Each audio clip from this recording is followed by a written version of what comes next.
Libro de Juan, capítulo 4, versículo 5, una historia súper, hiper, mega conocida.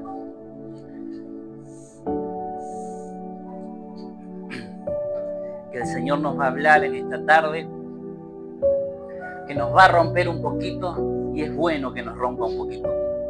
Amén. No se lo notó muy convencido, pero es bueno igual.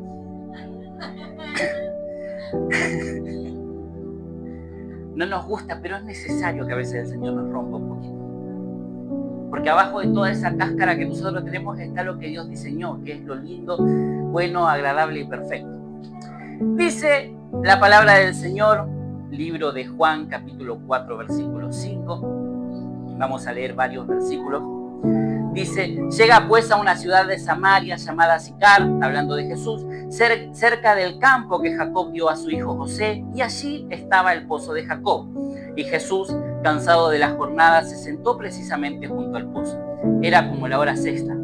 Llega una mujer de Samaria a sacar agua. Jesús le dice, dame de beber, pues sus discípulos habían ido a la ciudad a comprar alimentos. Le dice entonces la mujer samaritana, ¿cómo tú, siendo judío, me pides de beber a mí, que soy una mujer samaritana? Porque judíos no se tratan con samaritanos. Respondió Jesús y le dijo, si conocieras el don de Dios y quién es el que te dice, dame de beber, tú le pedirías y él te daría agua viva. Le dice, Señor, ni vasija tienes y el pozo es hondo. ¿De dónde pues tienes el agua viva? ¿Acaso eres tú mayor que nuestro padre Jacob, que nos dio el pozo del cual él mismo bebió con sus hijos y sus ganados?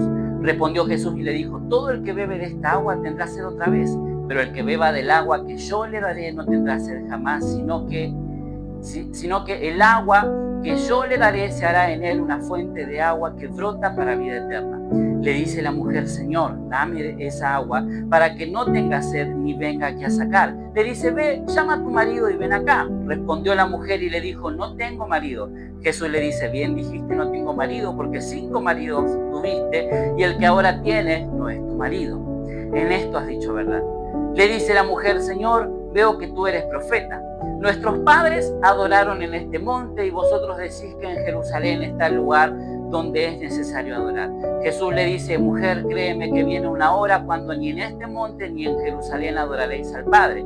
Vosotros adoráis lo que no conocéis, nosotros adoramos lo que conocemos, porque la salvación viene de los judíos. Pero viene una hora, y ahora es, cuando los verdaderos adoradores adorarán al Padre en espíritu y verdad, porque también el Padre quiere que lo adoren tales adoradores. Dios es espíritu, y los que adoran deben adorar en espíritu y verdad. Le dice la mujer, sé que viene un Mesías, el llamado Cristo. Cuando Él venga, nos declarará todas las cosas. Jesús le dice, yo soy el que habla contigo. En esto llegaron sus discípulos y se extrañaban de que hablara con una mujer. Sin embargo, nadie dijo que indagas o que hablas con ella. Entonces la mujer dejó su cántaro y fue a la ciudad y dice a los hombres, venid, ved a un hombre que me dijo todo lo que hice. ¿No será este el Cristo? Y salieron de la ciudad y fueron a él. Amén. Sé que la historia es conocida, pero quizás alguno no la conocía y está bueno leerla completa. ¿Sabe que si nosotros leemos este pasaje con ojos occidentales, o sea, los que vivimos de este lado del mundo, para nosotros es un momento en el que Jesús se sentó, estaba cansado, se sentó junto a un pozo y habló con la mujer samaritana que se encontró, y toda la historia como la sabemos. Ahora, para un lector judío, si nosotros nos ponemos lentes hebreos, por decirlo de alguna manera, y leemos esto desde la perspectiva hebrea, uno se puede dar cuenta al instante de que esto podría tratarse de un compromiso de boda. ¿Por qué? Porque si nosotros vemos la historia desde el punto de vista hebreo, desde el punto de vista judío, y vamos hacia las personas más relevantes de la historia del pueblo de Israel, como Abraham, Isaac, Jacob, Moisés, personas que realmente marcaron la historia en el pueblo, podemos ver a Abraham enviando a su siervo a buscar esposa para su hijo Isaac, que se encontró con Rebeca junto a un pozo de agua. Después tenemos a Jacob, que la primera vez que vio a Raquel, a quien amaba tanto, la vio junto al pozo de agua. Podemos ver a Moisés, que defendió a las hijas de Jetro junto al pozo de agua y con una de ellas se casó con Séfora. Entonces, si uno ve, el lector judío lee esto, lo que está viendo es que una boda se aproxima. Está viendo un compromiso de boda y incluso si lo lee, de cierta manera, hasta la tensión de la narrativa sugiere un romance. Ahora, sin embargo, Jesús da un giro en toda esta expectativa de romance que quizás un judío podría interpretar, porque él no viene buscando una esposa física, sino un matrimonio espiritual. Él viene a buscar a su esposa infiel, hablando del pueblo, para renovar el pacto que tenía con ella. Vino a reclamar a su esposa infiel para restaurarla dentro del pacto que Dios tenía con su pueblo. El pozo no es solamente un lugar de hidratación, sino que es un lugar de intimidad y de pacto. Jesús le pide agua a esta mujer, iniciando como esa especie de cortejo espiritual, si me permiten el término, para poder acercarse a ella. Una mujer que esperaba desprecio, una mujer que esperaba juicio o silencio quizás, porque ya de por sí los hombres judíos no hablaban con las mujeres en público, mucho menos con una samaritana.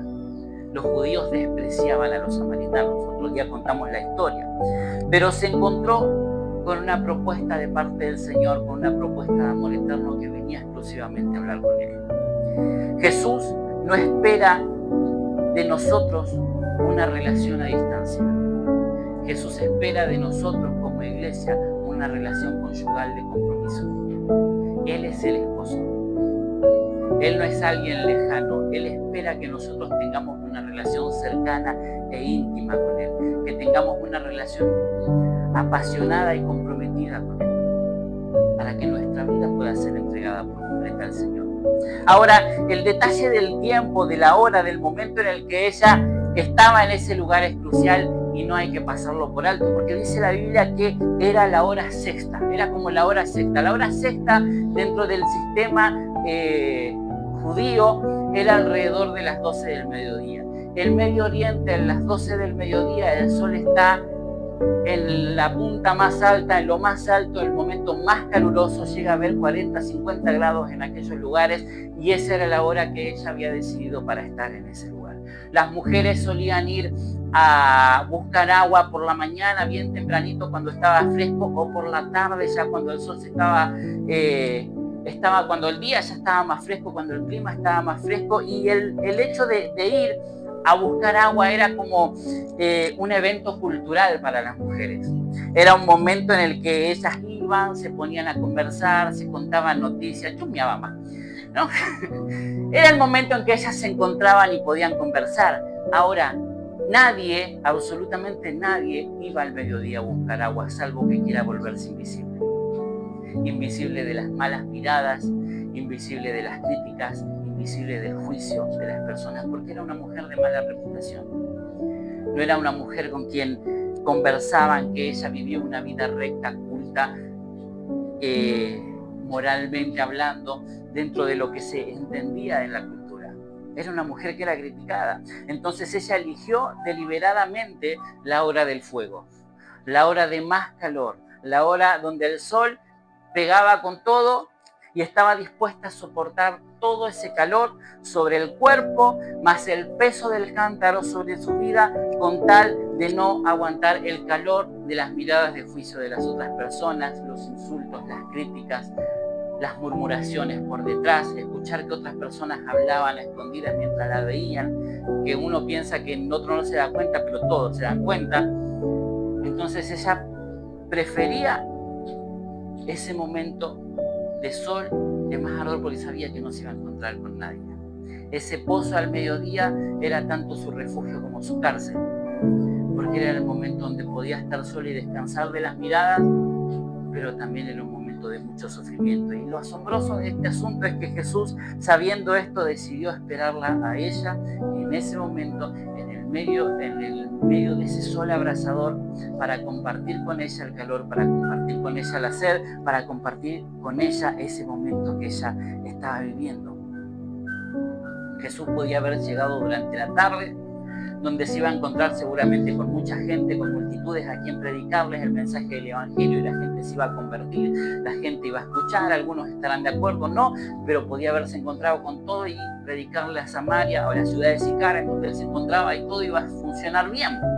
Pero Jesús decidió que ese era el momento, porque esta mujer representaba a todo su pueblo, aunque ella no lo sabía.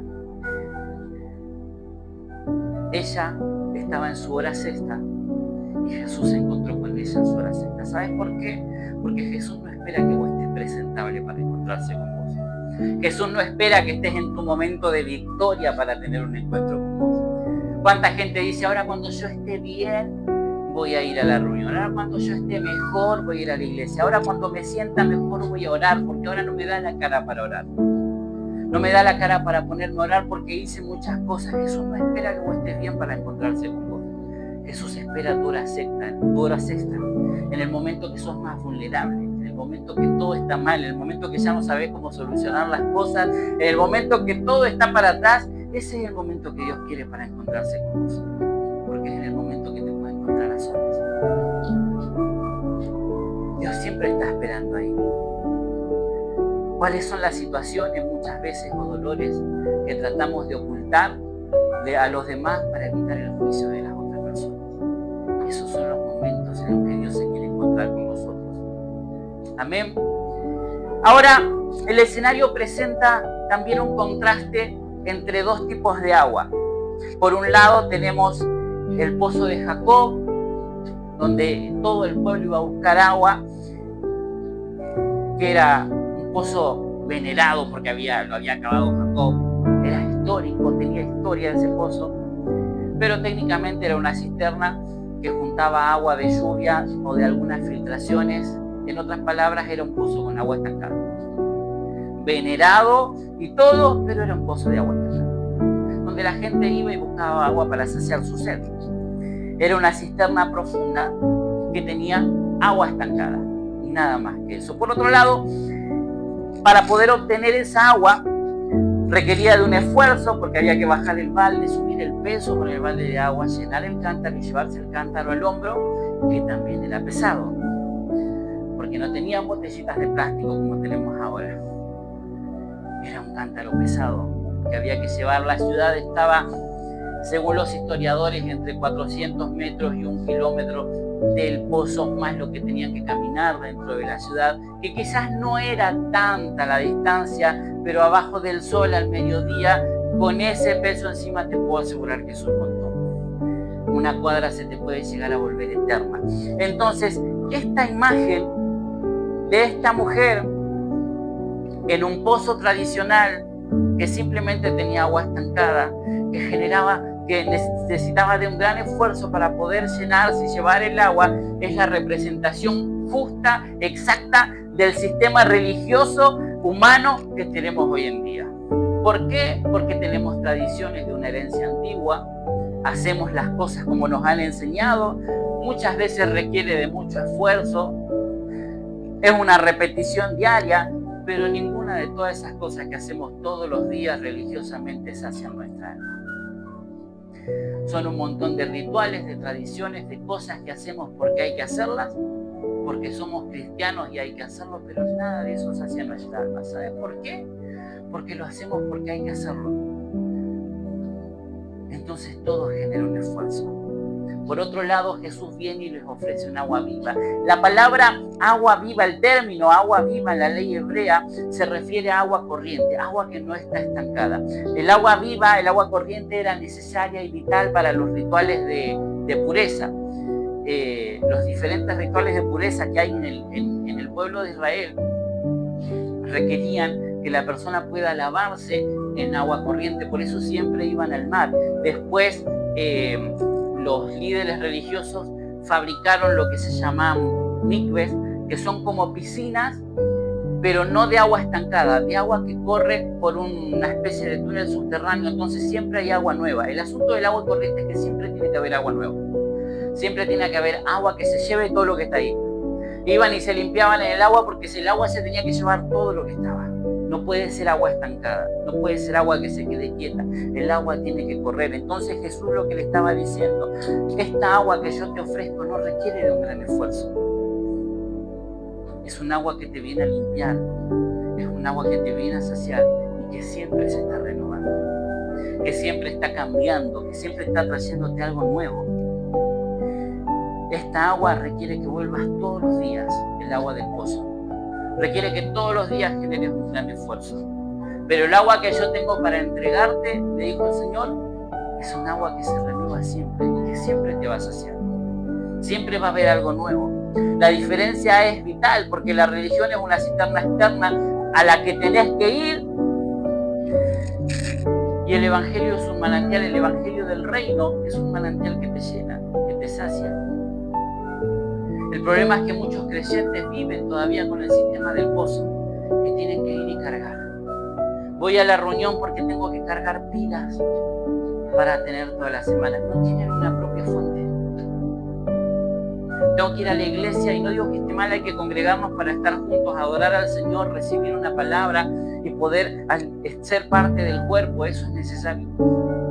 Pero no venís a cargar pilas. Yo no puedo ser tu pozo. El Señor tiene que ser tu fuente dentro tuyo. Entonces la gente trata de cargar bendición, trata de cargar salud, trata de cargar prosperidad, trata de sacar del pozo algo que le beneficie, algo que lo bendiga para durar un tiempo con eso, pero nunca termina de saciar, nunca termina de llenar. Y el Señor te dice, yo soy el agua de vida. Cuando nosotros podemos ser llenos del Espíritu Santo, ese Espíritu es el río que fluye dentro nuestro y que siempre tiene algo para renovarnos, siempre tiene algo nuevo para entregarnos. Amén, ¿me van entendiendo hasta ahí? Entonces algo que necesitamos darnos cuenta es que Jesús es esa fuente inagotable y que no es por nuestro esfuerzo, es por su gracia. Hemos tergiversado el texto que dice esfuérzate y sé valiente, porque el esforzarte no tiene que ver, ese esforzarte no tiene que ver con cosas que yo hago a la fuerza porque soy cristiano, porque todo lo que yo me esfuerzo por hacer, me esfuerzo porque amo al Señor. Ese es el esfuérzate y sé valiente. Cuando vos amás a alguien, amás a tu esposo, a tu novio, a tus hijos, a quien sea que ames mucho, haces cosas en las que te esforzás, pero lo haces por amor y no te cuesta. Ese esfuerzo, no pareces ese esfuerzo porque amás, ¿verdad? Cuando te tenés que levantar temprano porque tenés que llevar a tu hijo a la escuela, al jardín, no estás diciendo, ay, ¿para qué tuve hijo? Bueno, algunos dicen, pero el que ama no dice esas cosas. Lo haces y te esforzás porque amás. ¿Verdad? Estás cansada, pero igual tenés que cocinar. Pero lo haces porque amás y porque tenés hambre también. Pero lo haces porque amás.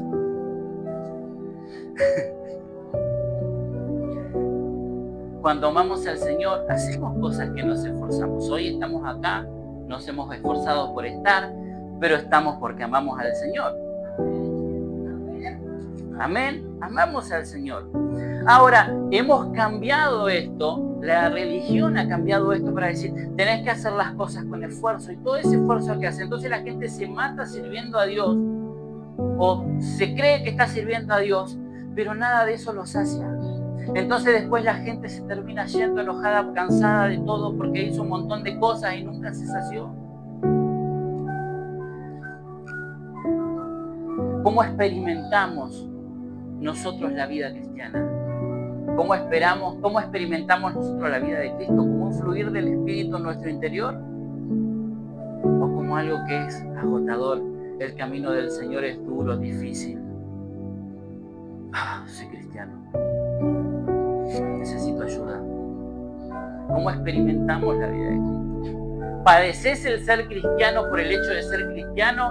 Y no me refiero a la persecución por el nombre de Cristo. No me refiero a eso. El padecer, sí, no puedo irme de fiesta porque soy cristiano.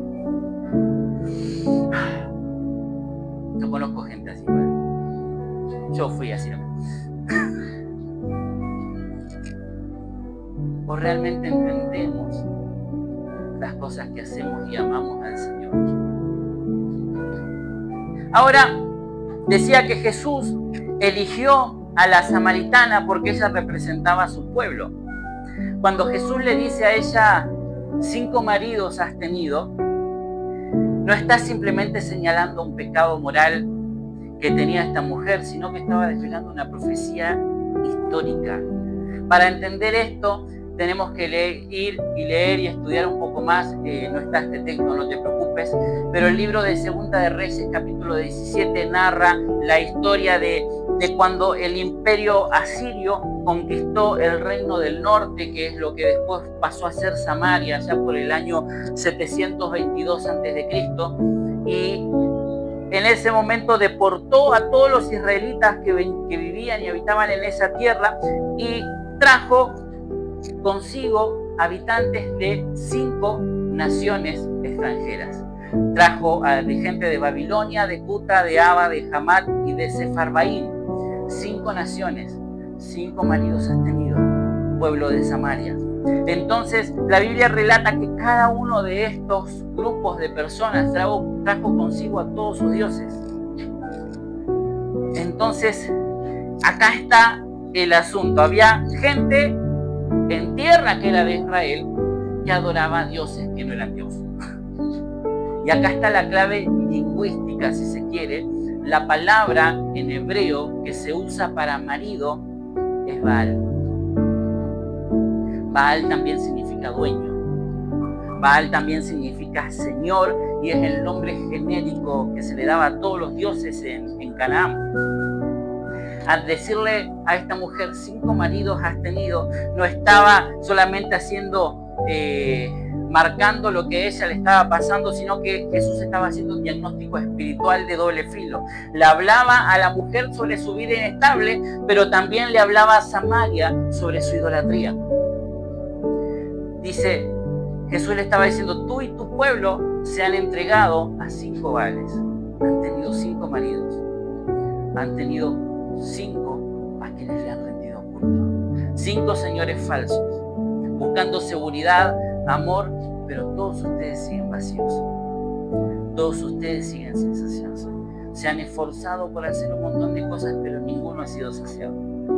Son gente que han padecido buscando agua en el pozo, sin ser saciados totalmente porque les pasaba. Esto nos enseña que Jesús siempre ve la raíz del problema en lo más profundo. Muchas veces lo que nosotros llamamos adicción, lo que llamamos desórdenes emocionales, tienen que ver mayormente, a menudo, con idolatría mal dirigida. ¿Por qué tiene que ver con idolatría mal dirigida? Porque es buscar respuestas en varios lugares sin ir al Señor que tiene todas las respuestas. Depender y poner toda nuestra atención y nuestro esfuerzo en lugares que muchas veces no terminan de saciarnos. Nos dan una respuesta, una solución temporal hasta que el problema vuelve. Y no vamos al Señor. Los que conocemos del Señor, Samaria conocía al Señor. Los que conocemos al Señor no vamos directamente a la fuente de vida para que pueda saciar nuestra sed. ¿Me va siguiendo hasta ahí? Entonces hemos buscado muchas veces en el dinero, en el placer, en el éxito o en las personas lo que solamente Dios nos puede dar. Esos 5 maridos gobernaron, pero nunca amaron. Jesús expone el pasado no para avergonzar a esta mujer, sino para poder darle libertad, para que ella pueda ser libre de los falsos dueños.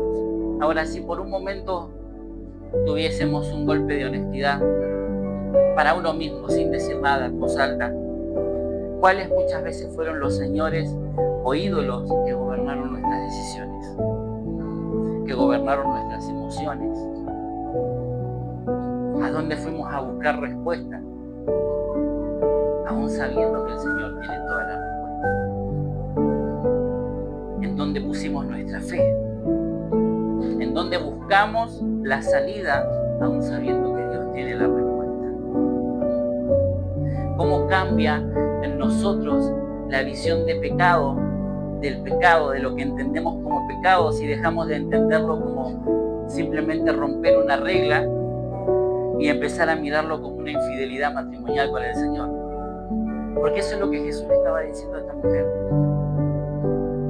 Cómo cambia la visión que tenemos de las cosas. Por eso le digo, muchas veces la religión, el sistema religioso nos ha puesto un montón de cargas de cosas que tenemos que hacer, pero las hacíamos porque éramos cristianos, no porque entendíamos lo que estábamos haciendo. Jesús en un momento se levanta contra los fariseos y le dice a la gente, ustedes hagan lo que ellos dicen, pero no lo que ellos hacen. Porque ellos ponen cargas pesadas sobre la gente y no quieren mover un dedo. Ellos le dicen a todos ustedes lo que tienen que hacer, pero ellos no lo quieren hacer. Entonces la gente vivía cargada por un montón de leyes, de tradiciones, de cosas que por ahí no entendían, pero había que hacerlas porque simplemente eran judíos. Un sistema religioso que solamente puso carga, puso peso, pero nunca saciaba, nunca llenaba. Jesús vino a traer algo distinto. Vino a decirte, yo soy la fuente de agua de vida. No necesitas un esfuerzo porque yo pagué el precio. No necesitas hacer cosas que te cansen porque sí. Porque yo pagué el precio. Es por mi gracia. Amén. Ahora la radiografía del Señor sobre esta mujer y sobre Samaria continúa y le dice, el que ahora tienes no es tu marido. 5 maridos tuviste, pero este que tenés ahora no es tu marido. Ahora, hay algo que nosotros tenemos que tener presente siempre que leamos la Biblia, que para la cultura hebrea o también para las escrituras, los números son importantes y los números tienen significado.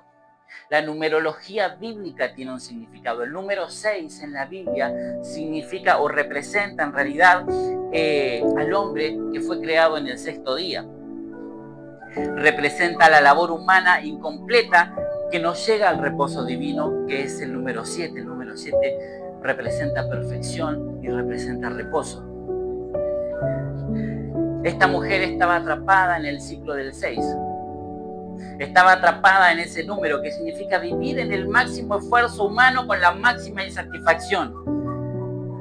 Su situación actual con el 6º hombre es una imagen de la ilegitimidad. Es una relación de convivencia, aún casi, pero sin pacto, sin compromiso legal, sin honor. El 6º hombre la usa, pero no la dignifica. El 6º hombre está ahí solamente para cumplir su parte de hombre, pero no dignifica a la mujer, no sacia, no le quita el peso, no le quita la amargura, no le quita el juicio. Y sabe que muchas veces los creyentes vivimos espiritualmente en el número 6, porque tenemos una religión, pero no tenemos una relación de pacto. Trabajamos duro para el Señor, nos rompemos el lomo trabajando para Dios, pero nunca descansamos en Él. Decimos que servimos al Señor, pero realmente no le creemos cuando nos habla. No descansamos en que Él tiene la respuesta. Mucha gente se siente siempre inadecuada, ilegítima, como si fuesen impostores en la fe, como si nunca estuviesen a la altura. Es una insatisfacción crónica, porque el sistema humano es el que está gobernando y está llegando a su límite. Creemos que Dios puede hacer muchas cosas, o decimos que Dios puede hacer muchas cosas, pero realmente no creemos que Dios lo vaya a hacer con nosotros. Vivimos en el número 6, en el esfuerzo humano de hacer las cosas, pero nunca descansando en el Señor. Ponemos nuestro esfuerzo en el 6, en el hacer, pero nunca dejamos descansar en lo que Dios quiere para nosotros. El 6º marido nunca va a poder llenar el vacío que fue diseñado para el 7º, para el reposo del Señor. Entonces, como último punto, esta mujer, al sentirse descubierta, cuando ya el Señor le dice, 5 maridos tuviste y este que está ahora no es tu marido, dice, veo que sos profeta. Entonces le cambia la historia, le cambia el tema, le la esquivada ahí, le gambetea la conversación y le dice, ustedes judíos dicen que acá no podemos adorar, que tenemos que adorar allá, y le empieza con una conversación milenaria entre judíos y samaritanos que no tenía que ver con nada de la conversación, pero sacó su arma teológica para poder desviar el asunto de todo lo que estaba mal en su vida, para decir, la culpa es de ustedes. Ustedes son los que nos hacen la vida difícil para que nosotros lo podamos estar bien. ¿Y saben cuál es el asunto? Que muchas veces los cristianos también hacemos eso. Cuando nos sentimos amenazados, cuando nos sentimos expuestos, cuando sentimos que alguien está diciendo o nos sentimos confrontados por una realidad, empezamos a sacar todo nuestro armamento bíblico. Cuando vemos que alguien está haciendo cosas que yo no puedo hacer, enseguida le buscamos el error teológico. Hay una mujer de Dios tremenda que el Señor la usa en liberación, en sanidad, en cosas impresionantes. Uno ve las cosas que Dios hace a través de ella, y alguien le escribió, está todo bien, pero las mangas de tu remera estaban cortas. Literal, no exagero lo que les estoy diciendo. Otros le dijeron, está bien, pero cuando liberás a las personas solamente decís en el nombre de Jesús y no decís Jesucristo. Estupideces, hermano, perdónenme el término. Estás viendo lo que Dios está haciendo, las cosas maravillosas, pero no lo hiciste como yo creo que se tiene que hacer. No importa si Dios está obrando, no lo hiciste como yo creo que es correcto. Entonces tenemos un montón de gente que critica a hombres de Dios, mujeres de Dios, que Dios los usa poderosamente, que la gente está siendo salvada, está siendo liberada, está siendo sanada, pero no lo hacen como creen ellos que tenían que hacerlo. ¿Cuál es el problema? Que ellos no lo pueden hacer. Se sienten amenazados en su limitación. Porque tienen al mismo Dios, pero Dios no los usa de esa manera porque no les creen. Entonces siempre va a haber algo para criticar. Hermanos, los fariseos juzgaban a Jesús. No les importaba cuántos milagros hacía, no les importaba si había resucitado muerto. El problema de ellos era que había hecho cosas en el sábado. Y lo criticaban. Usaban su armamento teológico, sus tradiciones, para criticar a Jesús. Esta mujer hizo lo mismo, dijo, porque estás exponiendo demasiado. Ustedes dicen que acá no se puede adorar. Y le cambió la conversación. Ahora Jesús no muerde ese anzuelo, pero sin desviarse de la conversación, desmantela toda esa discusión geográfica y le dice, mujer, créeme que la hora viene y ahora es que cuando adores, la hora viene y ni en este monte ni en Jerusalén vas a adorar al Padre. Jesús redefine toda la adoración. Ya no tiene que ver con un lugar físico, no tiene que ver con un templo, ni con una montaña, ni con un lugar. Tiene que ver con lo que hay en tu corazón. Tiene que ver con una posición que es la de adorar en espíritu y en verdad. Adorar en verdad significa adorar sin máscaras.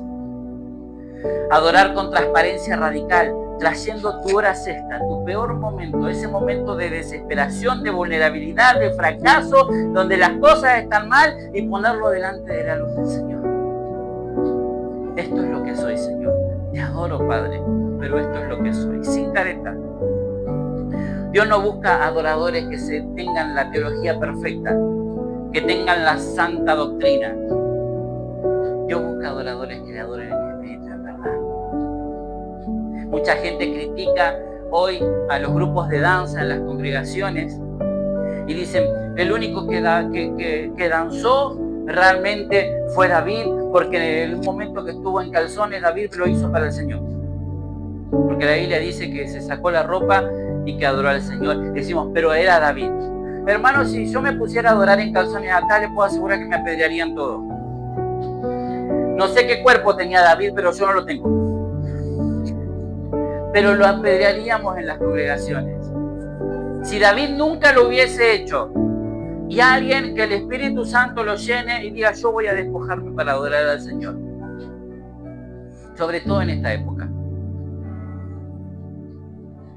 Lo juzgaríamos por mucho menos. Siempre tenemos cosas para decir. Siempre tenemos cosas para opinar. Quédese tranquilo que ninguno de nosotros va a adorar en calzones. Nadie. Si alguno siente del Señor, hágalo en su casa después. Siéntase en libertad, no hay problema. Nosotros no vamos a estar ahí. Y bueno, que sea lo que Dios quiera. Por último, para terminar, el versículo 28 contiene un detalle muy importante que dice que la mujer, después de escuchar todo, después de toda la conversación, cuando realmente se convenció de que Jesús era el Cristo, dice que dejó su cántaro. El cántaro era la herramienta de supervivencia de ella. Era un objeto valioso, era un objeto costoso, era algo que representaba su identidad como la mujer que iba a buscar agua al pozo. Era la carga diaria bajo el sol y su obligación de volver al pozo, porque eso era lo que saciaba su sed de todos los días. Dejar el cántaro ahí, cuando ella lo hizo, fue una especie de declaración profética de decir: esta ya no es mi vida, ya no necesito del pozo de agua estancada. Ahora tengo a alguien que me va a dar agua de vida, agua que sí me va a saciar, algo que sí va a calmar mi sed, alguien que me trae algo nuevo, alguien que me renovó, alguien que me vino a buscar y me volvió a dignificar, alguien que no se olvidó de mí. Dejó ese cántaro y dijo: esa vieja vida ya pasó, esa vieja vida ya quedó atrás.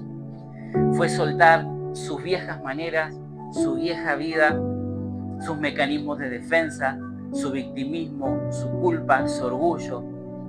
Fue dejar todo, porque no podía correr a la ciudad a contarle a todo el mundo lo que Jesús había hecho si no dejaba ese cántaro atrás.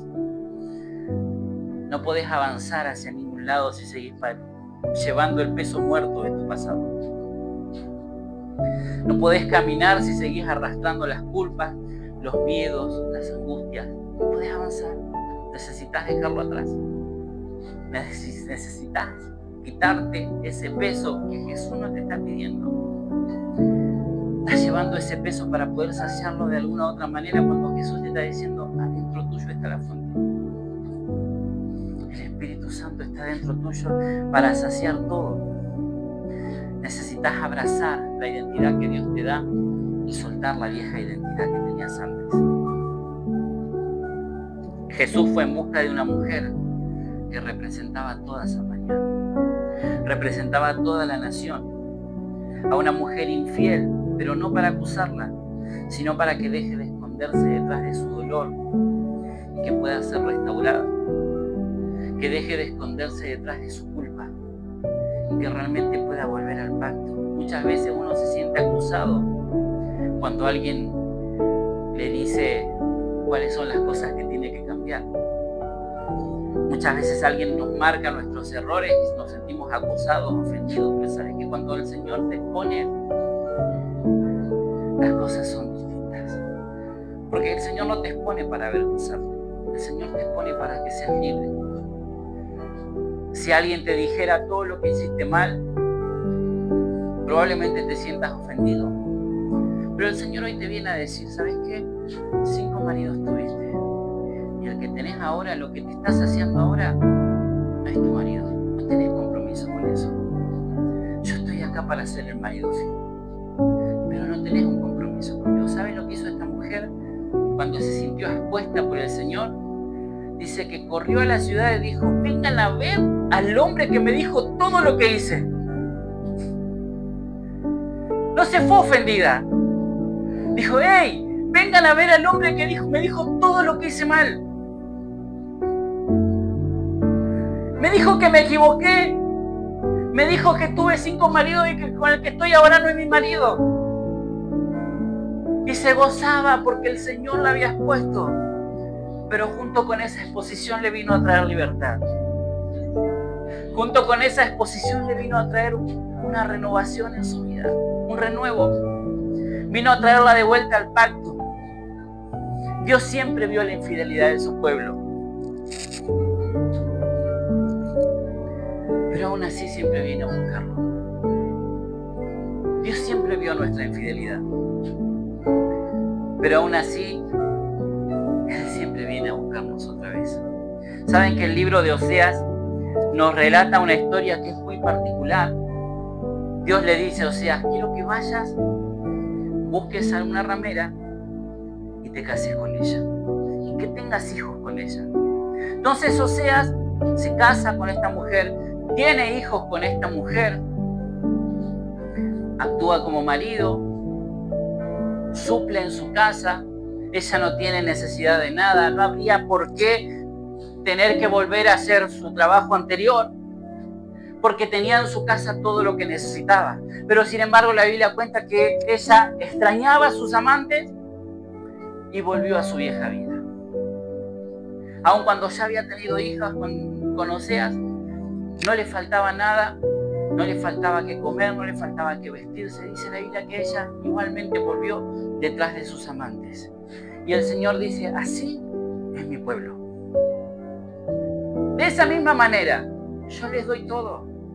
En mí tienen todo lo que necesitan. Sin embargo, siguen siendo infieles. Siguen yendo a buscar respuestas en otros lugares. Siguen detrás de sus amantes. Cuando yo estoy acá, encima en un momento el Señor se enoja. En el capítulo 2 del libro de Oseas, el Señor se enoja y dice, la voy a castigar y le voy a hacer ver todo lo que hizo mal. Y habla un tiempo el Señor, varios versículos habla acerca de esto, pero en el versículo 14 de Oseas, capítulo 2, versículo 14 de Oseas, capítulo 2, el Señor dice, hablando de su esposa, hablando del pueblo, dice, pero yo la traeré y la conduciré al desierto y le hablaré a su corazón. Otra versión dice, y haré que se vuelva a enamorar de mí. Allí le daré sus viñas y el valle de Acor como puerta de esperanza. Allí me responderá como en su juventud, como cuando salió de Egipto, como cuando el pueblo estaba contento por haber sido libre. Y sucederá que aquel día, dice Yahweh, tú me llamarás Ishi. Ishi significa marido mío. Y ya no me llamarás Baalí, que significa Señor mío. Es otra relación. Ya no soy tu amo, soy tu marido. Versículo 17, pues quitaré de su boca los nombres de los Baales y sus nombres no serán más invocados. Pactaré a favor de ellos un pacto con las bestias salvajes, con las aves de los cielos y con los reptiles de la tierra. Romperé el arco, la espada y las batallas de la tierra y haré que reposen seguros. Te desposaré conmigo para siempre. Te desposaré conmigo en justicia y derecho, en benignidad y gran misericordia. Te desposaré conmigo en fidelidad y tú conocerás a Yahweh. El Señor viene a renovar el pacto. ¿Sabe cuántas veces hemos sido infieles? ¿Sabe cuántas veces no le creímos? ¿Sabe cuántas veces estamos en nuestro momento más vulnerable? Pero aún en medio de tu hora sexta, en el momento de mayor vulnerabilidad, en el momento más difícil, en el momento en el que te sentís más indigno, en el momento en que te escondes de las miradas de los demás para que nadie te juzgue, en el momento en que te estás escondiendo de todo, el Señor viene a renovar el pacto. Quizás hasta en un momento más vergonzoso, el Señor viene a restaurarte para que dejes de tener una relación ritual con Él y que tengas la relación de un esposo que ama a su esposa. Que puedas conocer a Dios, al Señor, como ese esposo que ama a su esposa, que la honra, que la cuida, incluso cuando le fue infiel. Incluso con todas esas veces que nosotros fuimos a buscar la salida por otros vales, sin creerle al Señor que nos daba todo, aún Él nos viene a buscar en medio de nuestra hora sexta. Yo no sé cuál sea tu hora sexta, qué es lo que te cuesta, qué es lo que no puedes avanzar o en qué cosas por ahí no te sentís digno o digna. Pero hoy el Señor viene a renovar el pacto. El Señor viene a decirte, ¿sabes qué? Yo todavía tengo la respuesta. Y todavía te quiero dar la respuesta. No quiero que tengamos una relación religiosa, de rituales, de cosas que hay que hacer. Quiero que verdaderamente me conozcas como esposo. Que verdaderamente me conozcas como alguien que te ama, como alguien que dio su vida por vos. Amén. Ponete de pie en esta tarde.